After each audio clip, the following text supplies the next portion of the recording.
Halo semuanya, selamat datang kembali di channel Pandi AFD. Cerita di video kali ini dari sebuah novel yang bertemakan perjuangan seseorang yang ingin menjadi kesatria yang tangguh dan bijaksana. Dan langsung saja kita mulai ceritanya. Deru hentakan kaki bergemuruh seperti suara ombak yang akan menerjang karang, seirama dengan detak jantungku yang semakin kencang. Beberapa saat aku bertanya-tanya, apa ini? Kian mendekat terdengar suara gonggongan anjing bersaut-sautan yang menyatu dengan derap kaki seseorang. Belum sempat aku menganalisa, seekor babi hutan besar melintas di hadapanku. Beruntung aku langsung melompat ke sisi kiri dan meraih apa saja yang bisa aku jadikan pegangan. Sial pekiku. Saat hendak membetulkan posisi tubuhku, puluhan anjing serentak berlari mengejar babi hutan tadi, melintas seperti kilat. Ada apa ini? Gumamku. Selang berapa lama aku menyadari bahwa ini adalah pemburuan babi hutan. Pemburuan babi memang sering dilakukan di hutan ini. Setiap bulannya, bahkan dalam setiap 2 pekan pasti ada saja yang berburu. Kali ini sepertinya kerajaan Margayaksa, seorang pemburu paling tangguh di kota ini. Dia cukup terkenal dalam hal berburu. Selain karena bertangan dingin, dia biasanya memilih sasaran yang berbeda dari yang lain. Dia tertarik dengan babi-babi besar dan bertaring panjang. Bahkan dulu pernah ada rumor tentang seekor babi besar yang sangat sulit untuk ditaklukkan. Bisa dengan mudah ia lumpuhkan.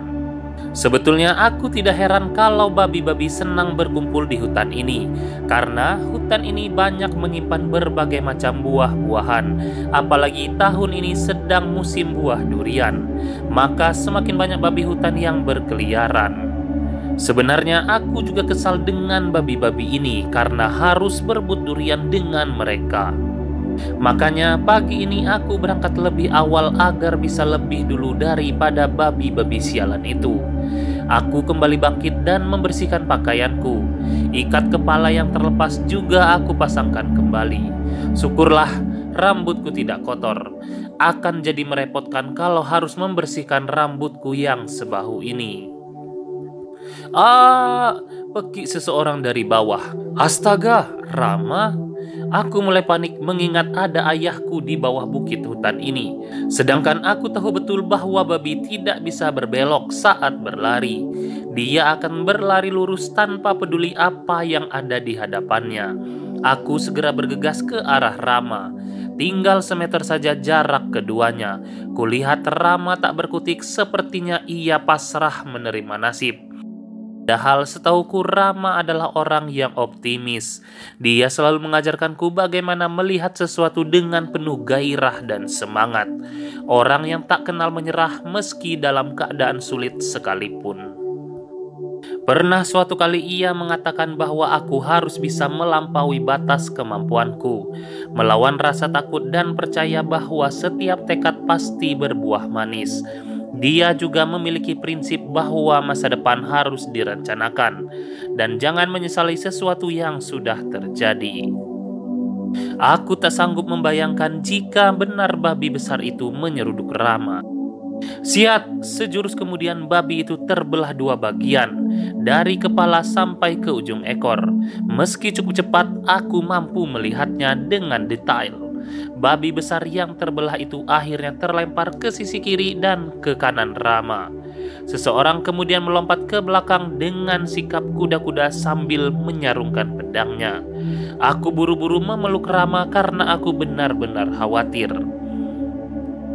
Anda harus berhati-hati, ucap orang itu samar-samar. Bagi sebagian orang mungkin itu pertunjukan yang sudah biasa, tapi bagiku yang baru berusia 14 tahun hal tersebut begitu indah dan menakjubkan. Hiat dan langsung terbelah. Aku mengulang adegannya kembali dalam ingatan. Wow, sungguh indah, pujiku dengan mata yang terbelalak kagum. Peristiwa itu membekas dan tergambar jelas dalam pikiranku. Bagaimana seseorang itu melompat, menebas, dan menyarungkan pedangnya. Andai saja aku bisa seperti itu, hayalku kegirangan. Belakangan aku tahu bahwa seseorang tersebut bernama Reksasana, seorang peraja yang berasal dari Praja Seta kota Somaka yang bergelar ahli level 5. Pantas saja ia dengan mudah membagi 2 babi hutan dengan rata dan simetris. Setelah Rama mengucapkan terima kasih, Reksasana melesat meninggalkan kami. Sedangkan aku tak sempat menyapa bahkan mengenalkan nama. Sial. Kenapa aku tadi malah larut dalam suasana, sesalku. Memori pemandangan itu terus-menerus menghiasi pikiranku dari hari ke hari.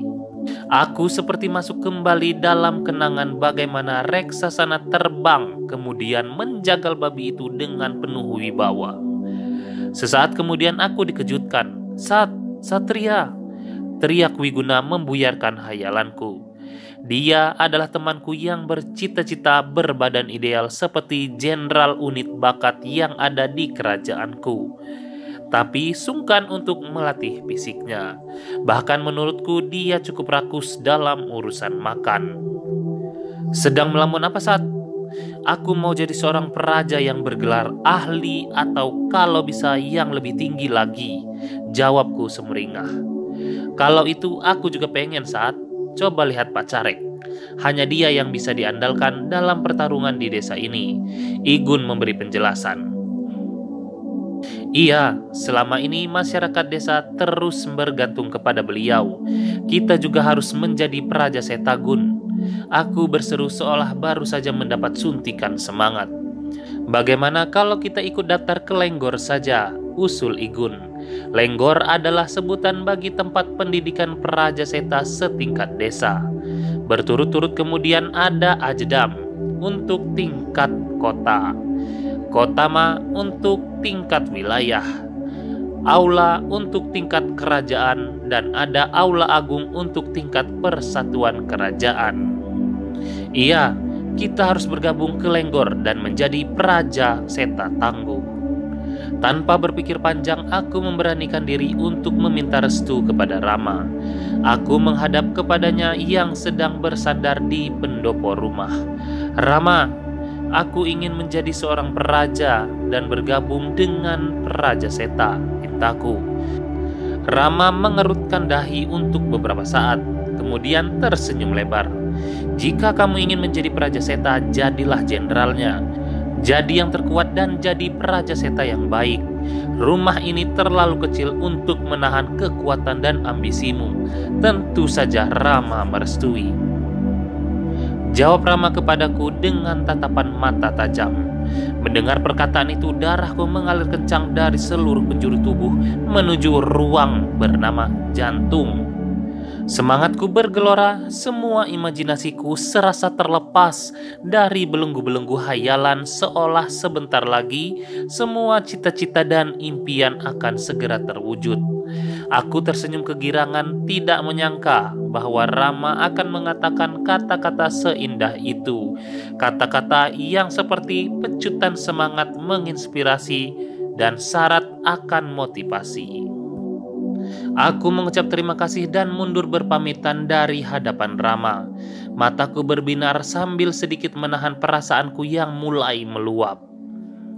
Di belakang rumah, ku lepaskan rasa bahagiaku dengan berteriak sekencang-kencangnya, "Semangat, semangat, semangat!" Kemudian aku melakukan latihan fisik sambil kuulang-ulang perkataan Rama. Rumah ini terlalu kecil untuk menampung kekuatan dan ambisiku. Setelah itu aku kembali mengingat kejadian 5 tahun yang lalu ketika usiaku 9 tahun. "Oi paman, ajari aku bela diri," pintaku kepada Praja Seta bernama Sugali. "Hahaha, aku akan mengajarimu setelah kamu memiliki bakat," jawab Sugali sambil mengelus rambutku. "Tapi paman, bukankah seseorang belajar dulu baru memiliki bakat?" protesku padanya. "Hahaha, dalam Praja Seta memiliki bakat dulu baru bisa berlatih." Aku mengangguk saja, sebetulnya aku belum memahami apa yang ia sampaikan, karena hal tersebut bertentangan dengan yang diajarkan oleh Rama kepadaku. Rama menjelaskan bahwa seseorang pada dasarnya memiliki bakat dan bila dilatih dengan tekun, maka bakat itu akan keluar dan mungkin saja tidak terbatas. Apa semua pakaian Prajaseta sebagus dan selengkap ini, Paman? Tanyaku kepada Sugali sambil mengelus pedangnya yang lebih panjang daripada tubuhku. Hahaha, di kota sana kamu akan melihat pakaian yang lebih indah dan lebih bagus daripada yang aku gunakan, tambahnya. Dengan mengingat kejadian itu, aku menjadi bertambah semangat. Kemampuan bela diri serta pakaian indah Prajaseta benar-benar membuatku mengidolakan Prajaseta. Oke, ceritanya berlanjut ke video selanjutnya. Jangan lupa tinggalkan jejak di video ini dengan mengklik like dan komen di kolom komentar. Dan sampai jumpa di video selanjutnya.